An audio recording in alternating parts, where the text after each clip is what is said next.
લોકમેળાને લઈને જિલ્લા કલેક્ટરે ડોક્ટર ઓમ પ્રકાશ દ્વારા મહત્વપૂર્ણ જાહેરાતો કરી હતી। આ તકે જિલ્લા કલેક્ટર દ્વારા પત્રકાર પરિષદ યોજી જણાવાયું હતું કે આ રાજકોટનો આ ભાતીગળ લોકમેળો વધુ સુરક્ષિત, સુવ્યવસ્થિત અને આધુનિક ટેકનોલોજીથી સજ્જ બનશે। 228 પ્લોટ સાથે યોજાનારા લોકમેળાની તૈયારીઓ પૂરજોશમાં ચાલી રહી છે, જ્યારે મેળાનું સત્તાવાર નામ આગામી દિવસોમાં જાહેર કરવામાં આવશે। લોકોની સુરક્ષાને સર્વોચ્ચ પ્રાથમિકતા આપવામાં આવી છે। કોઈપણ આકસ્મિક અથવા ડિઝાસ્ટર જેવી પરિસ્થિતિમાં ઝડપી રાહત મળી રહે તે માટે લોકમેળામાં વિશેષ ઇમરજન્સી કોરિડોર બનાવવામાં આવશે, જેનો ઉપયોગ માત્ર કટોકટીની સ્થિતિમાં જ કરવામાં આવશે। આ વર્ષે મેળામાં સેન્ટ્રલ કંટ્રોલ રૂમ કાર્યરત રહેશે, જ્યારે AI ટેકનોલોજી અને ડ્રોન મારફતે સમગ્ર મેળા પર સતત નજર રાખવામાં આવશે। એટલું જ નહીં, કોઈ પણ તાત્કાલિક આરોગ્ય સેવા માટે પ્રથમ વખત બાઇક એમ્બ્યુલન્સની પણ વ્યવસ્થા કરવામાં આવી છે। મનોરંજનની વાત કરીએ તો બાળકો માટે નાની ચકરડીઓની સંખ્યા વધારીને 24 કરવામાં આવી છે। ટિકિટના દરમાં પણ રાહત યથાવત રાખવામાં આવી છે। નાની રાઇડ માટે ટિકિટ 35 રૂપિયા અને મોટી યાંત્રિક રાઇડ માટે 50 રૂપિયા નક્કી કરવામાં આવ્યા છે। મહત્વની વાત એ છે કે આ વર્ષે યાંત્રિક મનોરંજન સાથે સાંસ્કૃતિક રંગોની પણ અનુભૂતિ થશે।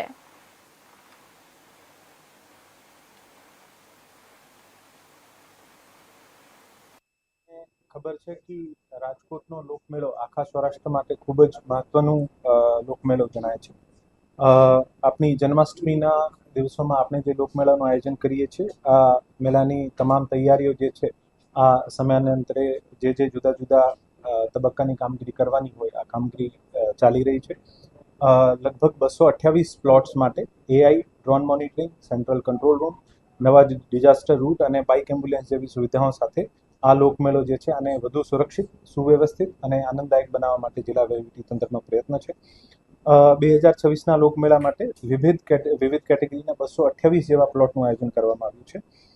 જિલ્લા વહીવટીતંત્ર દ્વારા 5 જુલાઈ 2026થી 22 જુલાઈ 2026 દરમિયાન આ લોકમેળાનું નામકરણ, જે આપણી વર્ષો જૂની પરંપરા છે, આ નામકરણ કરવા માટે જુદી જુદી ઇન્વિટેશન માંગવામાં આવ્યા છે। આમાં આની કટ ઓફ ડેટ 22 જુલાઈ સુધી 4365 એન્ટ્રીઓ આપણને મળી છે। હવે આ એન્ટ્રીઓને શોર્ટ લિસ્ટિંગ કરીને પછી જે પણ છેલ્લી ઘડીએ પ્રક્રિયાના ફોલો કરીને આપણે નામકરણ કરવાની જે પદ્ધતિ છે આવનારા દિવસોમાં આપણે નામકરણ કરીને જાહેર કરવામાં આવશે। મુલાકાતીઓની સુરક્ષા અને આપત્તિ વ્યવસ્થાપનને સર્વોચ્ચ પ્રાથમિકતા આપીને સમગ્ર લોકમેળા વિસ્તારમાં વિશેષ ડેડિકેટેડ ડિઝાસ્ટર કોરિડોરની વ્યવસ્થા કરવામાં આવી છે।